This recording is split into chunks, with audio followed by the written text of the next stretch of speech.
그러면, 네, 2025년, 네, 고3 N수, 네, 김영주 국어논술학원, 네, 3과정 설명회 시작해 보도록 하겠습니다.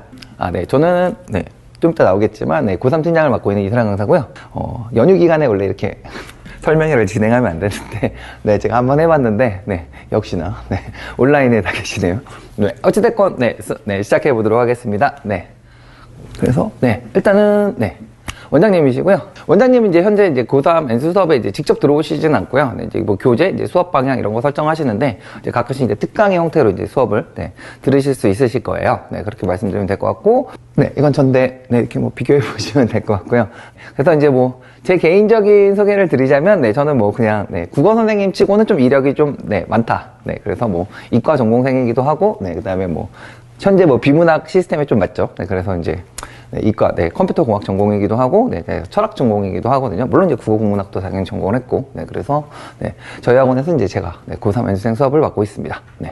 그리고 이제 요분들은 이제 저희 이제 교재나 이제 수업을 이제 만들어 주실 때 이제 도움을 주시는 분들인데, 네, 요새 이제 이런 말을 이제 함부로 하면 안 돼가지고, 네, 그, 평가원, 네, 뭐 이런데 이제 좀 계셨던 선생님들인데 뭐 이런 거는 이제 이력 참고해 주시면 될 것 같고요. 네, 일단은 네, 6월 모평 얘기를 먼저 해보도록 하겠습니다. 네, 그래서 뭐 직접 보셨으니까 네, 이제 학생들도 있고 하니까 이제 설명을 드리면 이제 뭐 45문항 80점, 네, 80분 100점, 뭐 이런 거는 뭐 네, 기본이고요. 그죠? 네, 그래서 설명 드려야 되는 거는 이제 이렇게 출제가 된 거죠. 네, 그래서 비문학 지문은 항상 4개, 그쵸? 그 다음에, 네, 문학 지문도 항상 4개. 네, 그쵸? 조합은 조금 달라질 수 있지만, 어찌됐건, 네, 항상 이렇게 출제가 되고 있습니다. 네, 그래서, 네, 이런 상황으로 출제가 됐고, 네, 이제 중요한 건 요거죠. 네, 이제, EBS 교재가 반영 비율이 이제 50%다. 네. 그런데 이제, 뭐, 이제 실제 체감률이 50% 이상이라고도 말씀드릴 수 있을 것 같아요. 네, 그래서, 이제, 뭐, 뒤에서 이제, 네, 뒤에서 말씀드리겠지만, 네, EBS 교재를 공부하는 게 굉장히 중요하다. 네, 그런 얘기를 꼭 다시 드리게 될 거고요.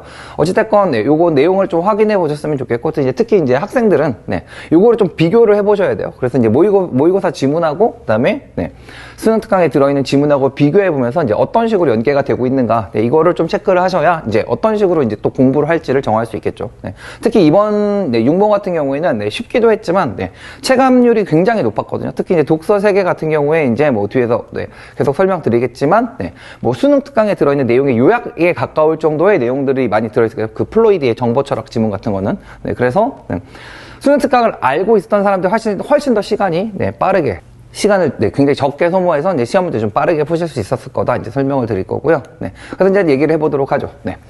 근데 모의평가는 이제 등급 컷인데요. 네, 이제 뭐 화법과 작문을 선택하신 분들은 이제 뭐 96점이니까 사실 이제 2문제 이상 틀리면 이제 1등급이 되게 어렵다. 네, 90점이니까 뭐 기본적으로 뭐 2점, 3점, 2점, 3점 하면 이제 4문제 정도를 틀리면 이제 화법과 작문에서 1등급을 거두기 어렵다. 네, 언어와 매치하고 이제 비교를 해보면 네, 대략적으로 3점짜리 한 문제 차이거든요. 네, 3점짜리 한 문제 이제 뒤에서 보겠지만 언어와 매치에서 네, 가장 오답률이 높은 문제가 네, 언어와 문법 문제이기 때문에 그 한 문제를 빼고 본다면 사실 이제 화법과 작문과 언어와 매체 사이에서는 네, 실질적으로 이제 점수상의 커다란 그 문제가 너무 어렵기 때문에 그래서 그 문제를 제외하고는 이제 뭐 나머지는 이제 대동소이하다. 이제 다만 이제 역시나 이제 표준 점수 차이는 발생을 하겠죠. 네, 똑같이 이제 화법과 작문이 96점이고 언어와 매체가 96점이라면 표준 점수는 똑같이 129점이 아니라 이제 언어와 매체를 선택한 사람이 표준 점수가 더 높을 테니까 그렇죠. 네, 또 거꾸로 얘기하면 네, 뭐 93점을 맞은 화법과 작문을 맞은 사람이 있고 언어와 매체에서 93점을 맞은 사람이 있다면 네, 실제로 이제 대학교에 진학하기 위해서 필요한 점수는 이쪽에 있는 거기 때문에 네, 최저를 맞추는 상황이 아니라면 네, 그래서 이제 네,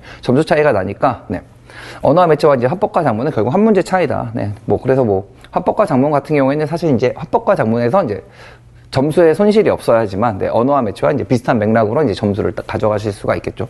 그래서 이제 그 얘기 말씀드리면 될 것 같고요. 일단은 보셔야 되는 건 요거거든요. 135라는 숫자, 그다음에 129라는 숫자인데 특히 이제 뭐 모든 학생이 다 1등급이 될 수 있는 건 아니지만, 네, 그 1등급 컷에 등장하는 이 표준 점수가, 이제 표준 점수의 개념은 기본적으로 이제 평균에서 얼마나 멀리 떨어져 있느냐에 따라서, 네, 그러니까 많이 올라가면 올라갈수록, 네, 차이가 많이 날수록 점수가 높아지는 거기 때문에 결국 이 점수가 크다는 거는 이제 시험 문제가 이제 보통 어렵다, 이런 얘기가 되거든요. 그리고 이제 요 사이 구간이 넓으면, 네, 이제 1등급인데도 풀 수 없는 문제가 좀 많다. 네, 그 다음에 요 구간이, 네, 요게 130점 이상으로 올라가면, 네, 기본적으로 시험 문제가 어렵다. 네, 130점대 미만으로 내려오면, 네, 시험 문제가, 네, 좀 쉬운 편에 속한다. 네, 그래서 이제 그 점수만 봤을 때 수학은 어렵죠. 133점이니까. 네. 그래도 예년보다는 조금 쉽다고 볼 수 있는데, 어찌됐건 요 구간이 넓죠. 13점 차이거든요. 네. 13점 차이니까 요 구간에 이제 1등급인 학생들이 이게 좀 분포가 넓게 되어 있는 거니까 시험 문제가 좀 어려운 문제가 많았다. 네, 고난도 문제가 많았다. 이렇게 볼 수 있고, 네, 국어 같은 경우는 이게 6점 차이밖에 안 되니까 1등급인 학생들이 풀 수 있는 문제가, 네, 1등급 학생들 사이에서도 변별력이 갈리는 문제, 그러니까 어려운 문제라고 불릴 수 있는 것들이 굉장히 적었다. 이런 결론이 있는 거죠. 마찬가지로 이 구간도 좀 짧죠. 네, 그래서, 네, 이번에는 국어 시험이 좀 쉬웠다. 네, 이렇게 말씀드릴 수 있을 것 같고요. 그래서 계속 따라가 보면, 이제 작년 수능하고 좀 비교해 보셔야 되는데요. 네, 작년 수능보다 이제 빨간색 점수대만 보시면 될 것 같아요. 등급대가 중요한 건 아니기 때문에. 네, 그래서, 등급 점수는 이제 어찌됐건 우리가 반영되는 점수는 아니니까. 보시면 확실히, 네, 국어가 더 어렵다. 국어가 네, 수능보다 좀 쉬웠다. 네, 요런 건데, 이제, 과연 이제 올해 수능도 쉬울 거냐. 네, 그 얘기는 이제 조금 다시 생각을 해보셔야 될 것 같아요. 이제 6월 모평이 이제 모의평가인데, 이게 모의라는 게 학생들 입장에서도 모의지만, 출제하는 사람 입장에서도 모의예요, 이게. 그래서 올해 수능 한번 내보는 거죠. 그래서 보통 6모를 보통 지금까지는 다 항상 어렵게 냈어요. 그리고 9월 모평을 좀 쉽게 내서 난이도 조정을 하는 거죠. 근데 이번 같은 경우에는 이제 6월 모평을 쉽게 냈다는 건 이제 무슨 시그널로 읽을 수 있냐면 이제 일단 올해 좀 쉽게 낼 가능성이 있다.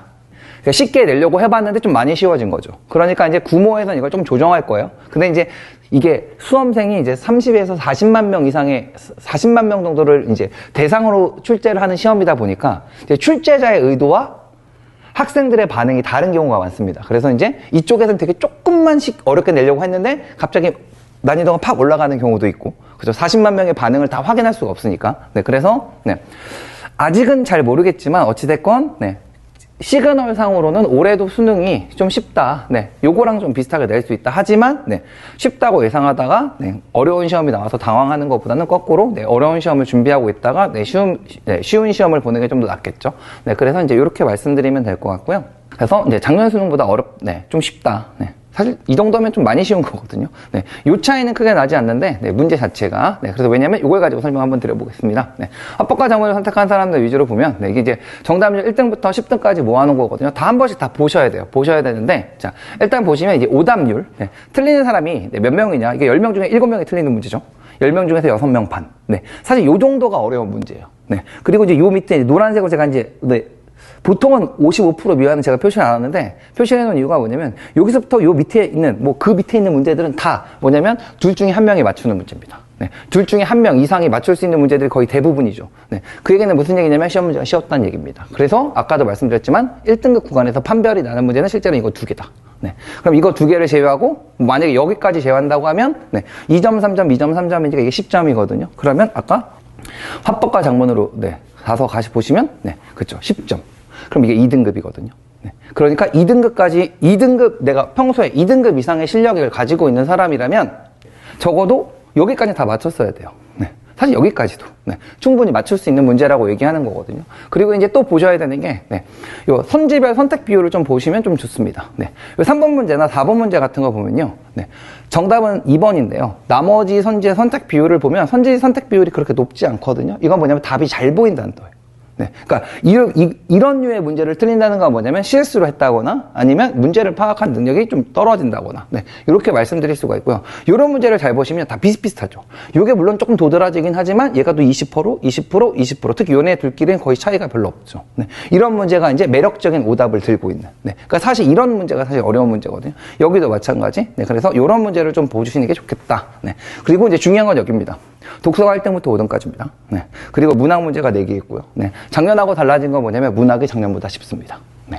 작년까지는 문학이 훨씬 더 그러니까 문학이 많이 어려워졌었거든요. 그래서 문학이 좀 어렵다고 생각이 들어서 문학이 다시 난이도가 떨어졌는데 이제 9월 모의평가를 보시고 문학이 어려운 이유는 딱 하나예요. 선지가 굉장히 복잡하거든요. 근데 이번 경우에는 선지가 좀 단순했죠. 그래서 독서를 좀 중요하게 생각을 해야 되겠다. 화작 선택자들은 화작에 물론 40번 문제가 있긴 한데 이 문제 실제로 이제 오답률이 43.5%밖에 안 되니까 실제로는 뭐 3등급 이상의 학생이라면 대부분 맞출 수 있는 문제였다. 물론 이렇게 말씀드리면 될 것 같고요. 엄매 선택자들도 있으니까 또 설명을 드려보면 나머지 다 똑같습니다. 여기서부터 여기까지. 여기가 화작의 1등부터 9등까지죠. 요 사이에 화작이 하나 끼는 것 뿐이고 그리고 엄매 선택자는 오답률 71.8%짜리가 있죠.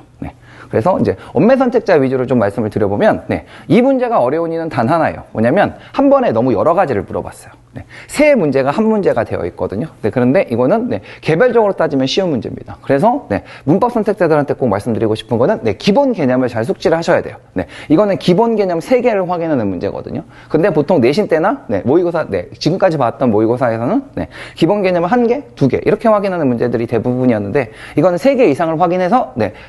선지 5개를 푸셔야 돼요. 네, 그러니까 이게 조금 더 어려웠다. 그리고 나머지는 다 똑같습니다. 그래서 결국 독서가, 네, 6월 모평에선 제일 중요했다. 네, 그 얘기를 좀 드리면 될 것 같고요. 그래서 이제 이 얘기를 좀 드려야 될 것 같아요. 성공적인 수능을 위한 학습 방향. 이제 6월 모평을 받고, 이제 작년 수능 기출 같은 경우는 풀어보셨을 거고, 이제 N수행 같은 경우는 이제 작년에도 수능을 봤으니까, 네, 설명을 드려보면 딱 3문제입니다. 네. 3문제라고 말씀드리는 이유 뭐냐면, 네, 이것도 넓게 잡아서 3문제예요. 사실 2문제라고 쓰고 싶었는데, 네, 오답률이 55%가 안 되는 문제가 55%가 넘어가는 문제가 2문제밖에 없습니다. 네, 좀 넓게 잡아줘서 50% 이상이라고 해도 4문제밖에 없죠. 둘 중에 한 명 이상이 네, 한 명 이상이 못 맞추는 문제가, 네, 3문제밖에 없어요. 네, 그럼 이 3문제를 빼고는 기본적으로 학습 능력이 있는 학생들이라면 적어도 한 3등급? 네, 2등급? 거기까지 오는 학생들은 이 문제를 빼고 다 맞추실 수가 있었어요. 근데 왜 못 맞췄을까요? 네, 그래서 이게, 네, 우리의 문제의식입니다. 네, 그래서 대부분 풀 수 있는 문제란 말이죠. 네, 대부분 풀 수 있는 문제인데, 다 맞추면, 네, 3등급이 아니라, 네, 좀 잘못 적었는데, 네, 그죠. 2등급도 되는 문제거든요. 네, 그 4문제 빼고 다 맞추면 2등급이에요. 네, 그죠. 4문제 빼고 다 맞았으면, 네, 하작 선택자 2등급이거든요. 그죠. 네, 조금 여유있어 뭐 실수 1-2개 정도 했다면 3등급이 무조건 됩니다. 네, 근데 이게 안 되는 이유가 있단 말이죠. 그래서 첫 번째 얘기, 네. 이번 시험에서 혹시 시간이 부족했다는 사람은, 네, 다 문제가 있어요. 네, 정말로. 시험을 잘 받고 못 받고를 떠나서, 네, 왜냐면 지문이, 네, 굉장히 익숙한 내용들이 많이 들어있었고, 그 다음에 선지가 복잡하지 않았는데도 시간이 부족하다는 건 뭔가 좀 문제가 있는 거죠. 네, 근데 그 얘기를 좀 드려야 되는데, 일단 뭐 가장 기본적인 얘기입니다. 네, 지문을 읽는 능력의 차이가 있는데, 요건 좀, 네, 어떻게 설명을 드려야 되냐면, 여러분이 수험생이라는 걸 잊으시면 안 돼요. 네, 뭐냐면 글을 읽을 때 그냥 읽었어요. 그러니까 그냥 읽는 행위를 제가 되게 싫어하는데, 그냥 읽고 이해가 되면 이해가 되는 거고, 네, 그다음에 문제가 풀리면 풀리는 거고, 그런 방식으로는 좋은 수험생이 될 수가 없습니다. 그러니까 어떻게 하면 잘 읽을 수 있을지 약간 유형별로 잘 읽으셔야 돼요. 아, 철학 지문은 보통 이런 내용들이 많이 나오는데 이런 거를 많이 물어보니까 그런 거에 맞춰서 읽어야지. 경제 지문은 그래프가 나오는데 그래프를 읽는다는 건 이렇게 읽는 거지. 법률 지문은 이렇게 읽는 거지. 그 자기만의 독해 스타일이 좀 있으셔야 되거든요. 네, 그래서, 네, 좀 효율적이고 필요한 거, 문제에서 물어보는 걸 물어봐야 되죠. 그냥 우린 지금 독서를 하는 게 아니고요. 네, 문제를 푸는 행위를 하는 겁니다. 그래서 지문을 읽고 물음에 답하기 위해서 독서를 하는 거기 때문에, 글을 읽는 거기 때문에 기본적으로 집에서 책 읽는 거랑 전혀 상관없는 행위를 하고 있는 거예요. 그러니까, 네, 지문에서 물어봐야 되는 거, 물어볼 거, 그 다음에 내가 질문에 답하기 위해서 필요한 거를 미리미리 읽을 수 있는 능력이 필요한 거죠. 이거 여러분이 충분히 하실 수 있어요. 왜냐면 문제를 여태까지 기출문제를 풀어왔기 때문에 기출문제에서 물어보던 포인트가 늘 있거든요. 그래서 거기에 맞춘 능력이 굉장히 중요하다. 네. 그리고 두 번째, 이거. EBS 연계교재. 네. EBS 연계교재를 무시하는 사람들이 되게 많은데, 특히 이제 상위 등급일수록, 네, 상위 등급일수록 이걸 무시하는 학생들이 많은데, 네, 이거는 문제를 맞추기 위해서 이거를 공부한다기보다는 시간을 아껴 쓰기 위해서, 네, 연계교재를 활용하는 거죠. 네, 그래서 이제 뭐 예시를 좀 들어볼 건데, 네, 이게 이제 독서의, 네, 4번부터 9번이거든요. 네. 여기에서 이제 6번하고 7번 문제가 이제 오답률 3등, 네, 오답률 2등과 3등입니다. 그런데 여기 이제 보시면 뭐 잘 보이시는지 모르겠지만, 네, 그 자료를 참고해 보시면 돼요. 여기 나글에 가서 보면 주택임대차보호법, 상가건물 임대차보호법이 있고, 거기에 대한 예시가 쭉 들어있거든요. 근데 이거는 사실 수능 특강에서 주택임대차보호법이랑 상가임대차보호법의 거의 대부분의 내용을 다 다뤄줬어요. 그러니까 실제로는 이 문제를 얼마든지, 네, 요거를 봤을 때, 네, 필요한 부분만 따서 읽을 수 있을 정도인 거죠. 네. 주택임대차보호법의 내용이 여기까지 들어있습니다. 그 다음에 상가건물 임대차보호법이 여기까지 들어있거든요. 네. 그러니까 이 내용을 공부한 사람들한테는, 네, 여기부터 여기까지의 내용이 굉장히 쉬웠어야 돼요. 그리고 굉장히 빨리 읽혔어야 되고. 네. 그래서 이런 거를 좀 봤으면 좋겠다. 네. 그리고 이제 이 영상은 이제 지금 이 수업을 듣고 있는 학생들 들으니까, 네, 우리도 이거 1차 5과정 정규교재에서 했거든요. 이것과 관련된 문제 세팅이, 네, 뭐 거의 10세트 이상 나갔고, 네, 심지어 모의고사에서도 풀었는데, 틀린 사람들은 좀 이걸 생각을 해보셔야 되는 거죠. 그러니까 이 문제를 그냥 풀어도, 네, 1등급을 맞는 학생들은 다 맞추실 거예요. 네, 맞추실 수 있거든요. 근데 제가 계속해서 말씀드리는 건, 이건 효율성의 문제입니다. 이 문제를 맞추냐 안 맞추냐는 그것도 중요하지만, 이 문제를 어떻게 맞췄느냐, 어떤 시간을 소모해서 얼마만큼의 시간을 소모해서 맞췄냐도 되게 중요한 거거든요. 네. 그래서 그런 것들을 위해서 수능 특강이 좀 필요하다. 네. 굉장히 연기 체감도가 높은 지문이고요. 두 번째도 마찬가지인데 이것도 수소에 대한 얘기거든요. 근데 여기 보시면 수소라는 게 되게 위험하다고 돼 있어요. 그래서 운송이 어렵다. 근데 그 얘기가 어디 나오냐면 이거 잘못 그죠. 여기가 좀 잘못 들어갔네요.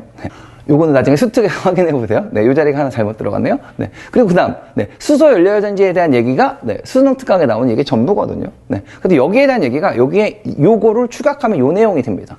그러니까 요 앞부분, 뒷부분에 있는 내용이 사실, 이 수능 특강에서 대부분 다 다뤘던 문제거든요. 그리고, 그죠. 학원에서도, 수업을 충분히 해준 거고. 그래서, 주제통합도, 주제통합이란다. 요거, 그죠. 과학기술 지문도 연계가 잘 되어 있고요. 그 다음에 요건데 여기에 이제 오답률 1등하고 4등짜리 문제가 있거든요. 특히 16번 문제, 그 다음에 17번 문제. 17번 문제는 참고해 보시면 되는데 여기 플로리디라는 사람이 있습니다. 그 사람이 말한 인포그랑 인포스피어라는 게 있거든요. 플로그가 말하는 인포그와 인포스피어에 대한 얘기는 여기 다 들어 있습니다. 여기서부터 여기까지의 내용을 축약하면 요 내용이에요. 그러니까 이 지문을 읽어본 사람한테는, 이 지문을 잘 읽은 사람한테는 이 지문의 내용이 그렇게 어렵지가 않아요. 그리고 16번 문제 오답률 1등이라고 볼 수 있는데 여기 가서 보시면 이건 제가 바로 지금 답을 드릴 수가 있어요. 여기 보시면 인간은 인공물들과 동일한 권리를 갖는다 이렇게 써 있거든요. 근데 여기 가서 보시면 뭐라고 되어 있냐면 모든 인포그들은 동일한 권리는 아니지만 각자의 본성에 적합한 방식으로 있을 나름의 권리를 가진다고 플로리디가 주장했다 이렇게 되어 있거든요. 1번의 답을 읽어보시면 기억은 플로리드의 입장과 충돌하지 않는다라고 했으니까 1번 틀리고 끝입니다. 사실 이 문제는 굉장히 단순한 문제거든요. 근데 이제 이 글을 읽을 수 있는 사람이 이 글을 읽어본 사람이 이 글을 읽는 방식과 그다음에 이 글이 기억이 안 나는 사람과 이 글을 읽는 사람이 차이가 당연히 있죠. 그리고 제가 여기서 뭐 따로 찍진 않겠지만 여기에서도 인포그의 권리에 대한 얘기가 나옵니다. 그래서 이런 걸 좀 알고 계셨어야 물론 비문학 지문은 이 수능 특강을 뭐 이렇게 무슨 사회문화나 과학기술처럼 공부를 따로 하시는 과목은 아니에요. 부분은 아니에요. 하지만 이 지문을 좀 많이 들여다본 사람한테는 이 지문이 읽기가 훨씬 더 수월하단 말이죠. 그래서 수능 특강 굉장히 중요하다고 계속해서 말씀드리고 있고요. 그 다음에 이제 이건 정말입니다. 이거는 다 알고 계셨어야 돼요. 이거 동요가거든요. 이거 고전시가 08에 있는데요. 여기 나오는 부분이 요 부분하고 아예 같아요. 아예 같죠. 동일한 부분이 그대로 나왔거든요. 그리고 수험생이라면 당연히 알고 있어야 되는 거. 고전 시간은 전문학습을 한다. 이게 동요가의 전문이 아닙니다. 그래서 뭐 학원에서도 동요가 전문을 제공해 줬거든요. 그래서 동요가 전문에 있는 내용이 여기 앞부분에 있어요. 그러니까 사실 여기서부터 여기까지는 어느 정도, 그러니까 뭐 고전시가 출제 방향성에 대해서 알고 계신 분이라면 이 동요가가 이런 식으로 나온다는 건 충분히 예측이 가능하단 말이죠. 그래서 고전시가 전문학습 진짜 중요하다. 그래서 여름방학 때 다시 수능 특강에 있는 고전시가 중에서 좀 중요한 거 뭐 시조, 가사, 한시 정도만 보시면 됩니다. 그 외에는 시험에 출제가 잘 되지 않으니까.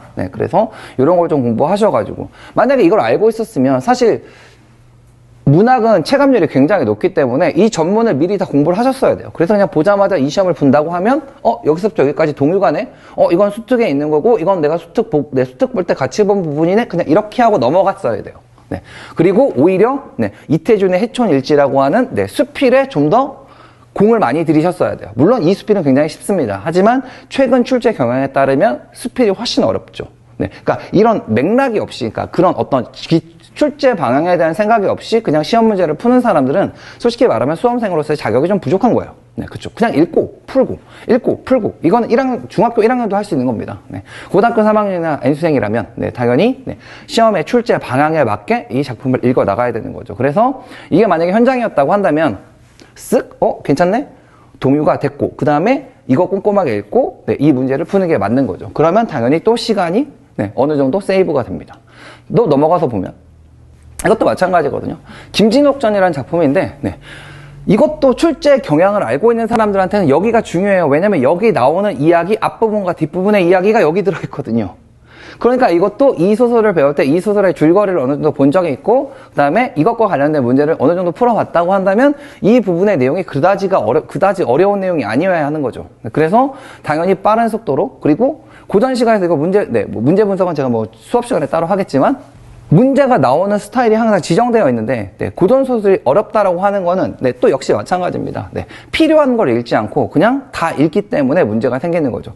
발췌독을 하라고 말씀드리는 게 아니고요. 네, 뭐가 중요한지를 자꾸 생각을 하고 읽으셔야, 네, 시험 문제를 잘 풀 수가 있는 거죠. 그래서 네, 그죠? 학원에서도, 네, 4주차 특강 교재에서 했고, 그 다음에 이것도 마찬가지. 현대시 이렇게 나오는지 다 알려져 있죠. 네, 제가 좀 약간 수험생 위주로 얘기하고 있는데, 네, 학부모님한테 또 말씀드리면, 현대시는 늘 이렇게 나옵니다. 네, 수특에 들어있는 시 하나, 그 다음에 아예 낯선 시 하나, 이 두 개가 나오는 거죠. 네, 그래서 적어도 이 두 시가 나오면, 특히 이 신석정의 역사라는 시는 미리 공부가 되어 있지 않으면 굉장히 좀 까다로운 시거든요. 네, 말이 좀 어렵고, 그 다음에 산문시고. 그런데 이거 현대시 6에 들어 있었습니다. 네, 그래서 이거를 잘 공부해 두셨다면, 요거를 간단하게 확인해 주고, 그 다음에 여기에 좀 초점 맞춰서 이 시가 좀 쉽지는 않죠. 네, 물론 문제는 좀 쉽지만, 네, 그래서 이렇게 읽어 나가는 방식으로. 네, 그래서 네, 지금 보시면, 네, 독서에서 세 지문, 네, 그 다음에 문학에서 세 지문, 현대소설을 빼고는 다 연계해서 출제했거든요. 네, 그러니까 이거가 있으나 없으나, 네, 잘하는 사람은 이 문제를 다 맞추실 수 있어요. 충분히.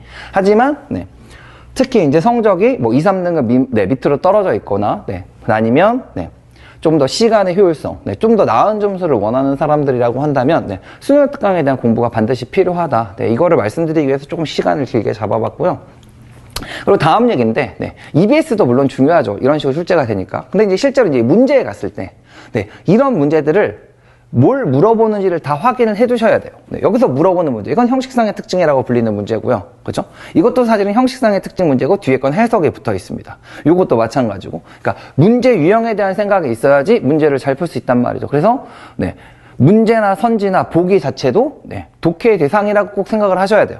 네, 그래서 이런 것들에 대한 지식을 자꾸 축적하셔갖고, 네, 자기 나름의 일종의 네, 문제를 풀어가는 프로세스를 만들어야, 네, 시험 문제를 풀 때 실수도 안 하고 시간도 줄일 수 있죠. 문제, 선지, 보기, 네, 이런 것들. 그래서 이제 제일 많이 물어보는 문제는 이겁니다. 지문을 먼저 볼까요?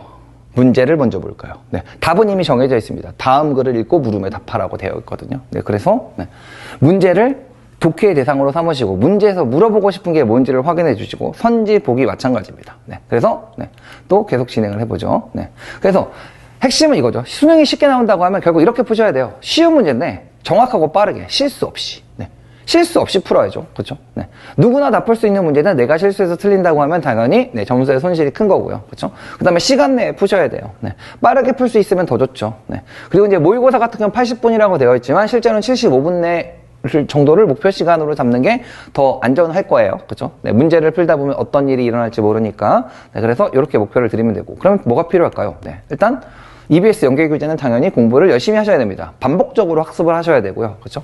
그냥 중간고사, 기말고사라고 생각하셔도 되는데, 물론 이제 네, EBS 연계 교재에 들어있는 걸 다 공부하실 필요는 없습니다. 문학이라고 한다면 특정 갈래가 자주 나오고, 네, 그 다음에 문법이라고 한다면, 화작이라고 한다면 특정한 유형이 있기 때문에 거기에 그걸 어느 정도, 네, 발췌해서 그거 위주로 공부를 하시면 되는데, 어찌됐건 중요한 것들은 여러 번 반복이 되어야 됩니다. 네, 연계교재를 공부하는 방법은 네, 수업 시간에 또 알려드리면 될 것 같고요. 그 다음에 수능시험에 대한 이해라고 제가 설명을 드렸는데, 수능시험이라는 게 결국 여러분이 봐야 되는 시험이고 대학교를 진학하기 위해서 봐야 되는 시험인데, 네, 이 시험에서 뭘 물어보고 싶은지를 이해하셔야 돼요. 네, 어떤 문제들이 나오고 있고, 네, 그렇죠. 그런 것만, 너무 외적인 것만 너무 많이 하는 것도 중요한 건 아니지, 네, 좋은 건 아니지만, 네, 기본적으로 어떤 문제들이 나온다. 고전시가에는 이런 문제들이 나오고, 현대시에는 이런 문제들이 나오고, 현재 비문학 독서에는 어떤 문제들이 나오고 있고, 이런 거에 대한 이해가 있어야 글을 읽을 때 그런 것들이 보여요. 근데 그냥 읽고 나서 그냥 약간 수동적으로 문제가 물어보니까 그냥 대답할 수 있으면 대답하고, 답을 찾을 수 있으면 찾는 방식, 이런 방식은 네, 되게 비효율적입니다. 그러면 네, 성적이 네, 쉽게 올라갈 수가 없죠. 네, 그래서 네, 수능 시험이 뭔지에 대한 이해가 좀 필요하다. 네, 그래서 네, 꼭 다시 말씀드려야 되는 거, 특히 이제 방학 때, 네, 겨울방학 때 평가원 기출에 대한 공부가 잘 안 돼 있던 사람, 여름방학 때, 네, 여름방학이란다, 겨울방학 때, 네, 지금은 새로운 문제를 많이 푸는 게 중요한 시기가 아닙니다. 새로운 문제는 네, 9월 모평 이후에 얼마든지 푸실 수 있어요. 물론 네, 지금 새로운 문제를 많이 풀어도 되는 학생들도 물론 있습니다. 네, 독서에 어느 정도 체계가 잡혀 있고, 네, 문학작품 복습을 반복적으로 하면서 새로운 문제를 푸는 경험이 필요한 학생들, 아니면 모의고사를 친 경험이 너무 부족한 학생들, 이런 학생들이라면 새로운 문제를 풀 필요가 있죠. 그렇지만 네, 그냥 네, 이런 단어를 써서 좀 죄송한데, 네, 약간 어중간한 학생들은요, 새로운 문제 푸는데 너무 집착하지 마세요. 문제를 많이 푸는 게 중요한 게 아니고, 네, 문제를 이해하고 문제를 반복학습하는 게 훨씬 더 중요한 시기입니다. 언제까지? 네, 9월 모평을 볼 때까지. 9월 모평 2주 전까지는, 네, 평가원 기초를 다시 보실 필요가 있고요. 그 다음에 EBS 공부가 필요합니다. 네, 그리고 지문 독해도 정확하게 하셔야 돼요. 자꾸 인상에 기대서 답을 찾으려고 하지 마시고, 찾아서 뭔가를 답을 내시려고 하지 마시고, 네. 아까 수능 시험에 대한 이해가 필요하다고 했는데 최근 수능에 지문의 길이가 굉장히 짧습니다. 예전에는 한 페이지가 넘는 지문도 있었어요. 근데 지금은 반 페이지짜리 지문이 대부분이거든요. 그 얘기는 무슨 얘기냐면 지문들의 밀도가 되게 큽니다. 그래서 밀도가 되게 높죠. 그래서 선지 하나를 고를 때도, 네, 선지에 있는 그 단어가 지문에 없는 경우가 더 많아요. 네. 그러면 그 지문에 대체 가능한 표현, 내가 이해한 단어가 등장할 때 그 단어를 찾을 수 있어야지, 네, 선지의 답을 고르는 거죠. 그래서 정확한 지문 독해, 그러니까 문제를 풀 때 근거가 정확해야 돼요. 이것 때문에 틀렸고, 이것 때문에 틀렸고, 네. 그래서 이런 연습을 평소에 하셔야, 네, 실전에 가서 그거 반이라도 하실 수 있습니다. 네. 인상에 기대는 방식으로는 시험 문제를 잘 풀 수가 없어요. 물론 컨디션에 따라서 잘 보는 날도 있겠죠. 특히 이번 시험처럼 시험 문제가 너무 쉽다. 네. 특히 이제 5월 학평처럼, 네, 시험 문제가 너무 쉬웠다. 그러면 그런 방식이 통용될 수도 있어요. 하지만 조금만 어려워지면, 특히 이제 어떤 학생들이 제일 조심해야 되는 학생들이냐면 3월 학평은 잘 봤습니다. 못 봤습니다. 근데 5월 학평은 잘 봤어요. 네, 특히 재학생 기준으로 설명드리면 이런 친구들은 뭐냐면 수준이 딱 그만큼이에요. 그러니까 요 라인 밑으로 내려오는 문제는 다 맞출 능력이 있어. 근데 거기서 조금만 올라가면 다 못 푸는 거죠. 그래서 성적이 극단적이에요. 네, 오르락 내리락이 되게 심하죠. 그런데 수능은 어찌됐건 쉽게 내려는 어찌됐건 시그널이 있긴 하지만 어렵게 낼 가능성도 충분히 있기 때문에, 네, 문제를 좀 더 정확하게 풀려고 노력을 하셔야 되고요. 네. 그 다음에 이것도 아까 설명드렸지만 문제도, 선지도, 보기도 계속해서 분석해 보셔야 됩니다. 네. 이 문제를 어떻게 풀면 좋을까? 이 선지는 도대체 뭘 물어보는 걸까? 어떤 부분에서 답이 판결이 난 걸까? 이 보기는 도대체 뭘 말하는 걸까? 이런 거를 잘 분석해 보셔야 되고요. 네. 그래서 팁 하나를 설명드리면 이 보기가 문학의 보기와 독서의 보기가 읽는 방식이 아예 달라요.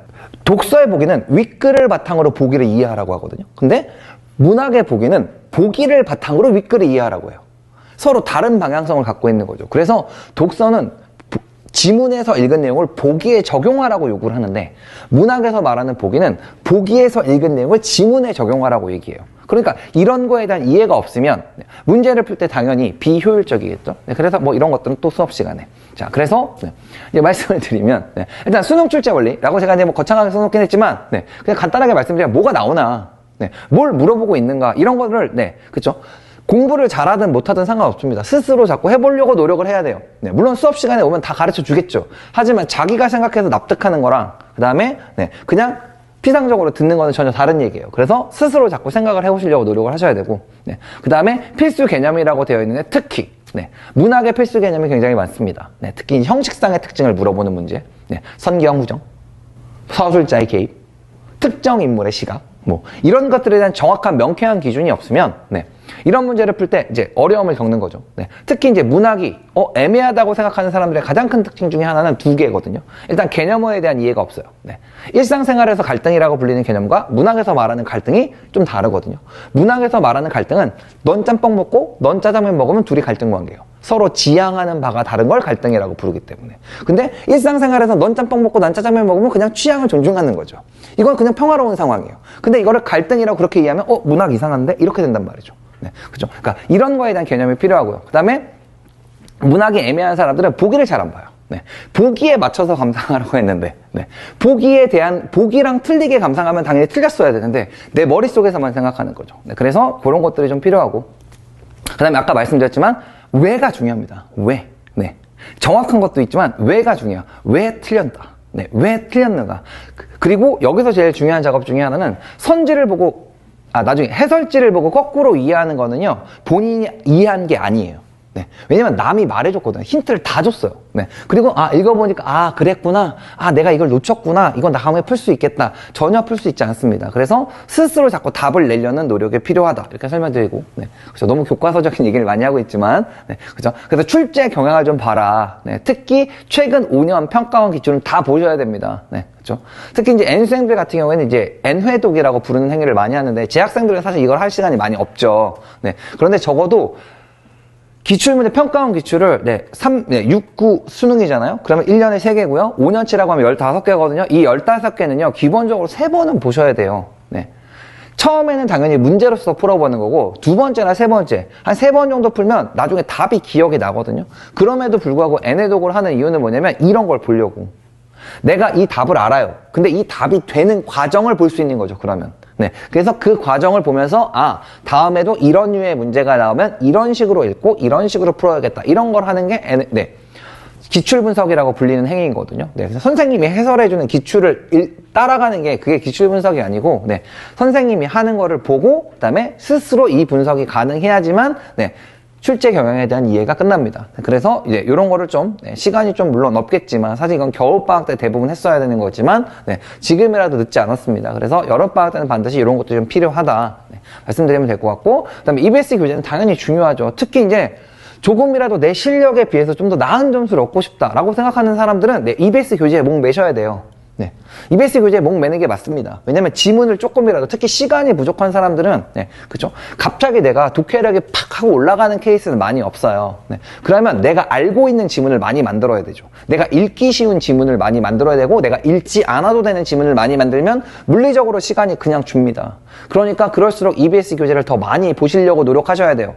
고전시가 같은 거 그냥 보면 지문 보고 바로 답할 수 있을 정도로 꼼꼼하게 보시면 됩니다. 물론 어느 정도 실력 이상인 사람들은 그거까지 하지 않으셔도 괜찮아요. 하지만 특히 이제 뭐 5등급, 4등급, 6등급 이런 학생들이라면 더더욱 여기다 목을 매시는 게 맞아요. 여기에서 이 내용만 알면 맞출 수 있는 문제들이 최소한 3분의 2는 존재하기 때문에 그래서 이걸 보시면 될 것 같고요. 그 다음에 좀 더 큰 그림을 그리고 있다라고 생각하신다면 이제 비연계 출제도 당연히 공부하는 게 맞죠. 현대시 같은 경우에는 한 편에 낯선시가 나오고요.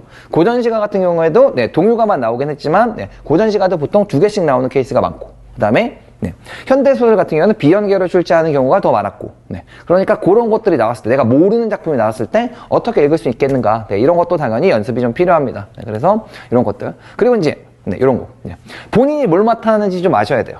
본인이 뭐 피상적으로 하는 거 말고 그래서 이런 거 약간 데이터화해서 물론 이제 뒤에서 이제 학원의 시스템에 대해서 말씀드리겠지만 내가 잘 못 푸는 유형의 문제들이 있습니다. 나는 문학의 형식상의 특징 문제만 나오면 좀 오래 걸려. 보기 문제만 나오면 좀 오래 걸려.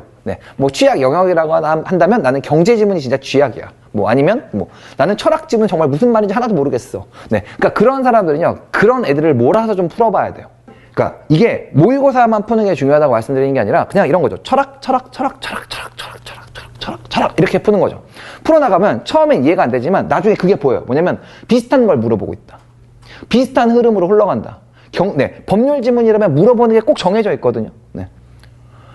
과학 지문이라면 반드시 물어보는 게 있어요. 생명과학 지문에서 반드시 물어보는 게 있어요. 그러니까 그런 것들을 스스로 봐야 돼요. 그래서 이거를 이렇게 알아들으면 이 문제를 풀 수 있구나. 내가 못하는 거. 그러니까 이건 좀 더 세부적인 거죠. 이건 약간 학원의 도움이 필요해요. 내가 못하는 유형의 문제. 근데 취약 영역 이런 거는 내가 조금만 생각해보면 아는 거거든요. 사실 본인이 제일 잘 알죠. 점수가 잘 나오고 못 나오고가 중요한 게 아니라 나는 얘가 읽는데 너무 어려워. 이해가 잘 안 돼. 그러니까 이런 애들을 집중 보완하는 게 필요합니다. 사람은 원래 특히 이제 수능에서 성적은 자기가 못하는 쪽에서 결정이 많이 돼요. 그러니까 수능 시험이 이제 뭐 성적이 이제 들락날락하는 학생들이 이제 보통 이제 이런 게 좀 많은 건데, 그러니까 내가 경제를 잘 못해요. 근데 올해 수능에 경제가 나와요. 그럼 그해 수능을 망하는 거죠. 근데 경제가 살짝 안 나와줘요. 그러면 이제 피해가는 거죠. 근데 이건 너무 운에 기대는 거란 말이죠. 그러니까 항상 일관된 점수가 나오려면 수능을 내 입맛에 맞추려고 하지 말고 수능의 입맛에 내가 가서 맞아야 돼요. 그러니까 못하는 걸 잘 보완을 좀 해줘야 된다. 이렇게 설명을 드리면 될 것 같고요. 그래서 이제 여름방학 수업 얘기를 좀 해보도록 하겠습니다. 자, 여름방학은요, 일단 정규반은 기본적으로 이제 EBS 독서와 EBS 문학을 분석하는데 좀 시간을 많이 할애할 거예요. 5주 정도를 할애할 건데 어쨌든 독서 2시간, 문학 2시간. 이건 개강 안내문에 다 있습니다. 거기 자료에 다 들어있으니까 보시면 되고요. 그래서 금요일, 토요일, 일요일. 그래서 네 타임이 존재합니다. 그래서 수업 시간 4시간이고요. 4시간이고 그 다음 뭐 미리 알려드리겠지만 토요일 9시 수업과 일요일 오전 9시 수업은 3과정 맨 마지막 주 수업부터 파이널 끝날 때까지 8시 반으로 30분 당겨지는 수업입니다. 왜냐하면 수능 국어 수업 시험 시간이 8시 30분부터거든요. 그래서 거기에 맞춰서 모의고사를 볼 수 있게 8시 반으로 땡겨지게 되어 있고요. 그 전까지는 9시. 그래서 이렇게 4시간짜리 수업이 있습니다. 그래서 이건 기존에 있던 거랑 좀 같은데, 기존에 이제 수특 위주로 나갔다고 한다면 얘는 이제 절반 정도는 수능 완성 분석하는데 시간을 할애하고 독서와 문학 다, 그 다음에 뒷부분에서는 이제 좀 고난도 기출을 분석하는 수업이 될 거고요. 그 다음에 이제 여름방학에 이제 새로 신설이 되는 수업이 있는데요. 이거는 이제 실전 모의고사 집중반이라고 해서 그러니까 모의고사를 볼 수 있는 준비가 되어 있는 학생들, 좀 이제 뭐 상위권이라든지 아니면 모의고사 경험이 너무 부족한 학생들, 아니면 뭐 모의고사를 보면 난 너무 떨린다 뭐 이런 학생들, 그래서 모의고사를 좀 현장에서 보는 경험이 좀 필요한 학생들을 위해서 이제 따로 개설이 되는 수업이고요. 그래서 이제 기존에 있던 토요일 6시를 대체하는 수업이고요. 그래서 이건 현장에서 모의고사 2시간, 그 다음에 EBS 문학 수능 완성을 분석하는데 2시간, 이렇게 해서 진행이 될 거고, 하지만 이제 여기 보시면 이제 뒤에 설명드리면 이제 여기 이제 독서 분석이 있거든요. 그 다음에 여기는 현장 모의고사가 있고, 나머지는 사실 다 완전히 똑같은데, 이제 차이는 요겁니다. 얘는 이제 현장 모의고사를 이제 학원에 와서 보고, 그 다음에 앞부분에 있던 요 독서 분석을 온라인으로 수강하시면 돼요. 그리고 이제 정규반 요 시간대를 수강하는 학생들은 이제 가끔씩 이제 교차로 요 타임에 오셔가지고 현장 모의고사를 보셔도 괜찮습니다. 그래서 요 수업은 커리를 공유하는 수업이기 때문에 어느 쪽으로 등록을 하셔도 이동이 가능하시고요. 정규반을 듣고 그리고 자료도 다 똑같이 나갑니다. 그래서 독서와 관련된 자료가 여기도 나가고요. 그다음에 여기서 현장에서 보는 모의고사가 여기서는 이제 과제 형태로 나가기 때문에 필요한 거를 선택해서 들어주시면 될 것 같고요. 그 다음에 10주 커리큘럼을 이렇게 설명을 드렸는데, 이제 독서는 이제 모의고사반 같은 경우는 이제 온라인으로 수강을 하시면 되고, 그 다음에 정규반 같은 경우는 이제 현장에서 들으시면 되는데, 1주부터 5주까지는 이제 EBS 수능 완성에 있는 것들을 위주로 해서 빠르게 시험 문제에 나올 수 있는 것들 주로 위주 정리할 거고, 그 다음에 독서 같은 경우에는 이제 아무래도 이제 비문학은 그죠. EBS 지문도 중요하지만 기본적으로 글을 읽는 행위, 그 다음에 시험 문제를 풀어나가는 그런 능력들이 더 중요하니까 6, 7, 8 이렇게는 이제 기존에 이제 기출 문제를 좀 분석하는 시간들을 가질 거고요. 그 중에서 이제 제일 난이도가 높았던 것들. 그 다음에 이제 문학 같은 경우에는 이제 비연계 출제. 그래서 뭐 낯선 현대시, 뭐 낯선 현대소설, 이런 것들을 위주로 해서 읽는 시간을 이제 3주 동안 가질 거고요. 그 다음에 이제 9주차. 아까 말씀드린 대로, 아침 수업은 다 8시 반으로 땡길 거고, 이게 이제 9월 모의평가 바로 전주기 때문에, 8시 반에 모의고사를 볼 겁니다. 물론 6시 수업에 듣는 학생들은 그냥 6시에 오셔서, 모의고사를 푸시면 돼요. 그래서 이제 10주로 진행이 될 거고요. 이제 가장 중요한 건 아마도 이게 될 것 같습니다. 목요일 특강인데요.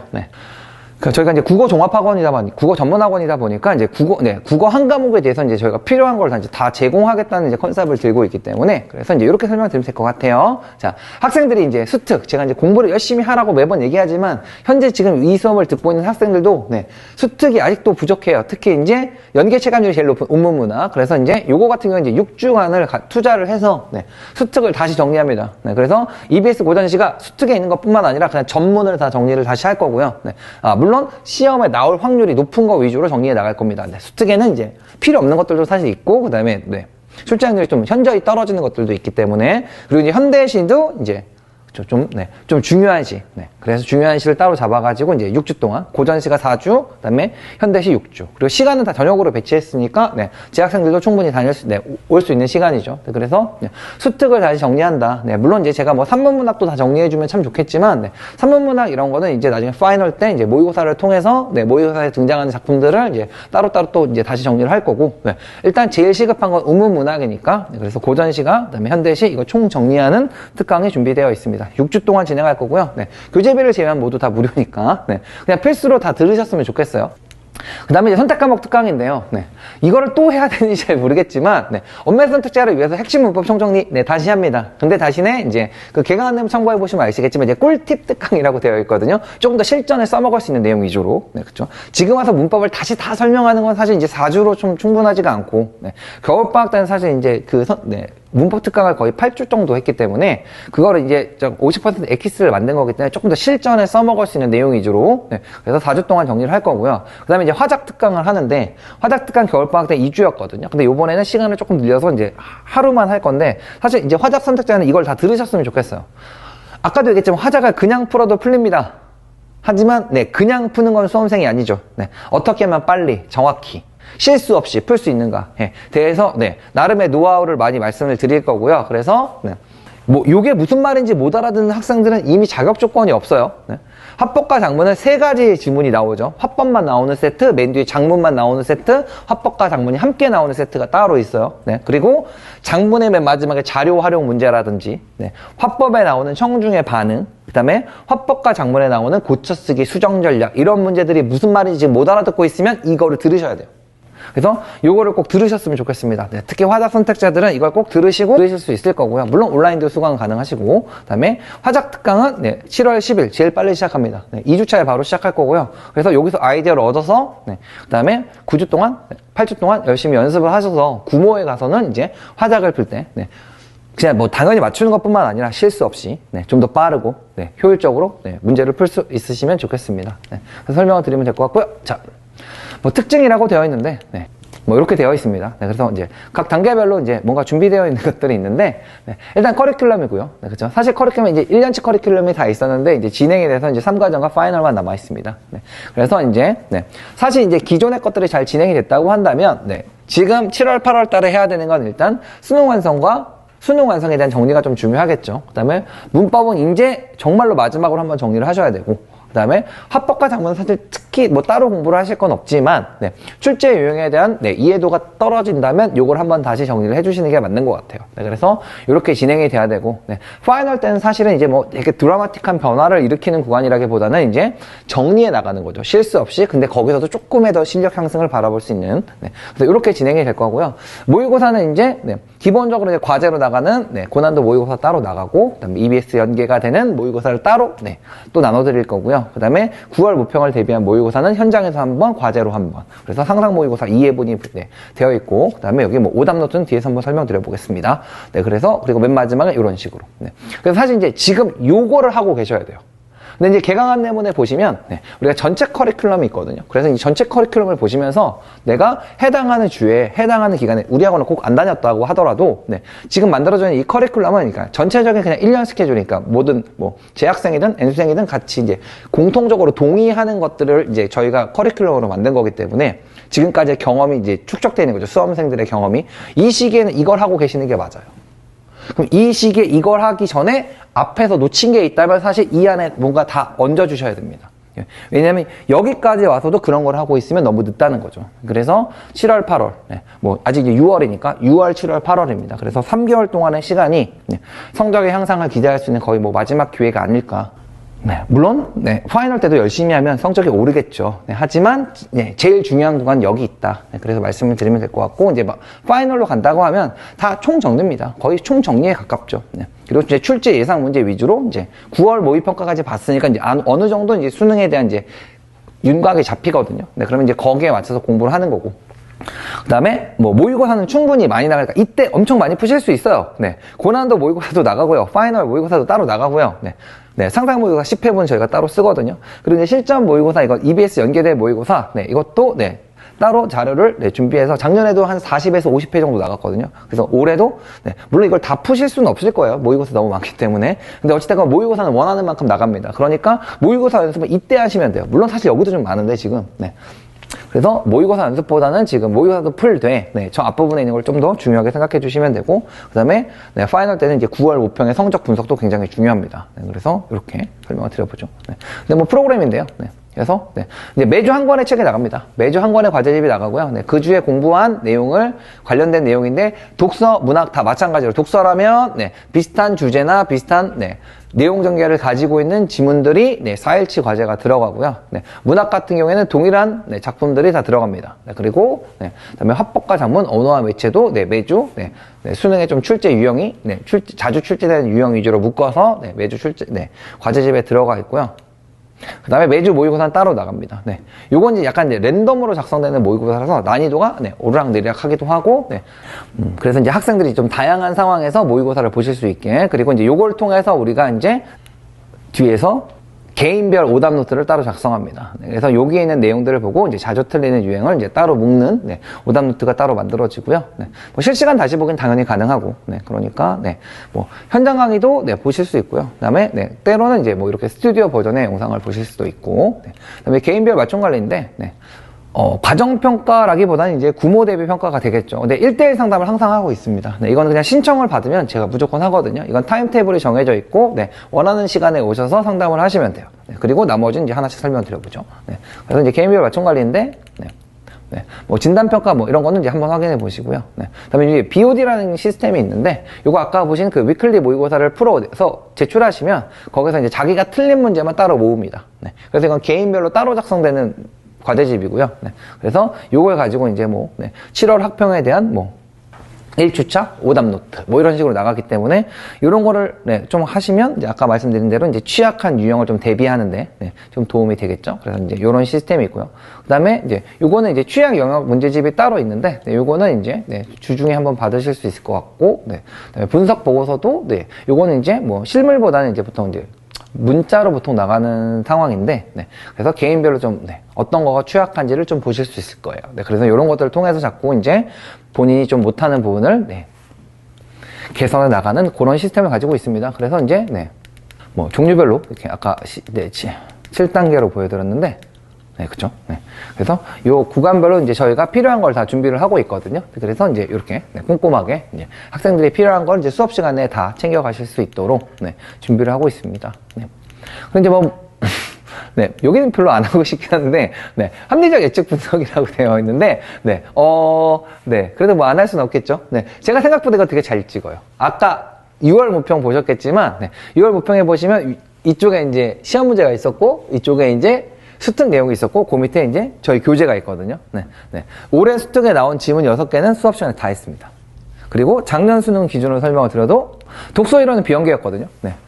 중국의 서양 기술, 수용에 대한 다양한 관점. 네. 이거 일가정 정규 수업 교재에서 다뤘고, 네. 그 다음에 뭐 추가 과제나 이런 것도 충분히 나갔고, 네. 과학기술 마찬가지. 네. 다 이건 출처가 있으니까 나중에 네. 자료를 보시면 돼요. 네, 그래서 네, 제가 이런 거는 좀 잘 만드는 것 같아요. 네, 그래서 정월선전도 수업 시간에 많이 했고, 파이널 10주차 모의고사라고 되어 있는데 이건 수능 바로 전주입니다. 네, 그래서 바로 전주에 모의고사를 보기도 했고, 그렇죠. 장성남의 배를 밀며 이것도 네, 사실 이건 너무 쉬운 시라서 네, 이게 또 나올까 싶었는데 어찌됐건 네, 저희가 준비는 다 해줬고, 현대소설은 비연계였고 작년에도 간민가, 네, 간민가는 네, 나올 것 같다고 정말 생각을 해서 네. 또 이것도 수업 시간에 굉장히 많이 했거든요. 모의고사도 여러 번 받고. 네, 그래서 이런 것들은 이제 출제를 했습니다. 네, 그래서 뭐, 네, 출처는 다 남아있어요. 이렇게. 그죠. 네, 그래서, 네. 수학능력 시험의 지문과, 네, 저희 교재의 지문. 네. 그죠. 이런 식으로. 네. 저희가, 네, 이런 식으로 교재를 만들고 있거든요. 네, 그래서 뭐 이거는, 네, 자료를 참고해 보시면 될 것 같아요. 네, 그래서, 네.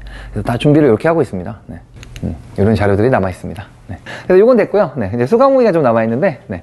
이런 건 약간, 네, 그냥 홈페이지 오시면 확인 가능하니까, 뭐, 제가 제 입으로는 말 안 하겠어요. 그쵸? 그리고 뭐, 나름대로, 네, 그냥 좋은 인상을 남겼다고 생각이 드는데, 네, 이거 그냥 홈페이지에서 확인해 보시면 되고요. 네, 이렇게 나오면 참 좋겠죠? 98점 맞고, 막 이런 애들. 그쵸? 네, 그렇죠. 잘한 애들. 뭐, 그쵸? 네, 얘는 94점 맞았고, 네. 뭐, 이런 애들이 있고요. 그쵸? 네, 뭐, 저런 애들 있고, 네, 뭐, 이런 애들도 있고. 아, 얘가 중요해요. 얘가 좀 중요합니다. 얘는요, 12월에 올 때, 7등급이었거든요. 네, 수능은 3등급으로 끝났습니다. 근데 꼭 하고 싶은 얘기가 있어요. 제가 이 학생 거를 꼭 집어넣는 이유가 있는데, 이거 작년이거든요. 네. 이 학생 얘기를 왜 할 거냐면, 네. 이 학생의 집이 영월이에요. 강원도 영월. 근데 토요일 9시 수업을 들으러 왔어요. 근데 한 번도 지각 안 하고.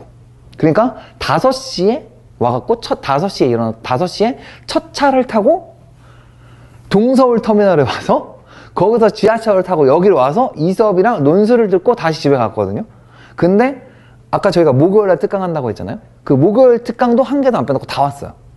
그리고 저희가 겨울방학 때 클리닉도 하는데 클리닉도 다 오고. 그래서 얘가 7등급이었으니까 그냥 뭐 사실 말하면 그냥 아예 모르는 수준이었는데 결국 3등급으로 끝났습니다. 네, 그래서 제가 하고 싶은 얘기 뭐냐면, 네, 그죠? 시간이 아직 우리한테 뭐 많이 남아있는 건 아니지만, 네, 이런 학생들도 있단 말이죠. 네, 그래서, 네, 이렇게 끝날 수 있다. 네, 그래서 특히 이제 뭐 성적이 좀 어느 정도 잘 나오고 있는 학생들 아니면, 죄송해요. 근데 제가 이 말을 요새 좀 학생들을 좀 약간 경각심을 주기 위해서 많이 쓰는데, 어중간한 학생들. 네, 그죠? 딱히 잘하는 것도 아니면 또 딱히 못하는 것도 아닌. 네. 그러니까 언제나 그런 약간의 희망? 아, 좀 더 오를 수 있다는 희망, 그 사이에 놓여있는 그 학생들은요, 네. 정말 너무 안타까운 거예요. 조금만 더 열심히 하면, 네. 7등급에서 3등급 되는 애도 있는데, 3에서 2 되고 2에서 1 되는 거는 조금만 더 노력하면 충분히 할 수 있는 거거든요. 그래서, 네. 좀 열의를 좀 가져주셨으면 좋겠고, 그쵸? 그리고, 네, 뭐, 나머지는 뭐, 다 괜찮습니다. 네, 그래서 이제 말씀드렸습니다. 네, 그래서, 네, 뭔가 반전을 좀 깨한다면, 네, 그죠? 남은 기회는 딱 한 번이라고 생각해 주시고요. 네, 딱 한 번입니다, 진짜로. 네. 그쵸? 그리고, 네. 특히 이제 재학생 기준 설명하면 N생 미안해요. 근데, 네. 꼭 설명해 드리고 싶은 건 뭐냐면, 네. 20살이라는 아름다운 시간을, 네. 이런 데 소모하지 않았으면 좋겠어요. 저도 이걸 가르치지만, 네. 이런 거 말고 대학교에 가서 캠퍼스의 낭만을 좀 즐기시고, 네. 미래에 대한 설계를 하고, 네. 그쵸? 네. 이런 시간이 되었으면 좋겠는데, 네. 그쵸? 그 약간의 나태함이, 네. 약간의 나태함이 그 시간을 더 1년 미룬다는 걸 꼭 인지하셨으면 좋겠고, 네. 특히 N생들은 특히 잘할 거라고 생각이 들고, 네. 그래서, 네. 여름방학 때 정말 치열하게 열심히 하셔가지고, 네. 좀 좋은 결과를 거두셨으면 좋겠고요. 네. 뭐, 저희 학원에 오신다고 한다면, 네. 저도 똑같이, 네. 치열한 마음을 가지고 네, 같이 열심히 해서 네, 좋은 결과물로 마무리 지을 수 있도록 하도록 하겠습니다. 네, 그러면 설명회는 여기까지 하도록 하고요. 네, 그리고 네, 뭐 질문은 네, 끝나고 나서 다시 받도록 하겠습니다. 네, 설명 여기서 마치도록 하겠습니다. 네, 감사합니다. 네. 네.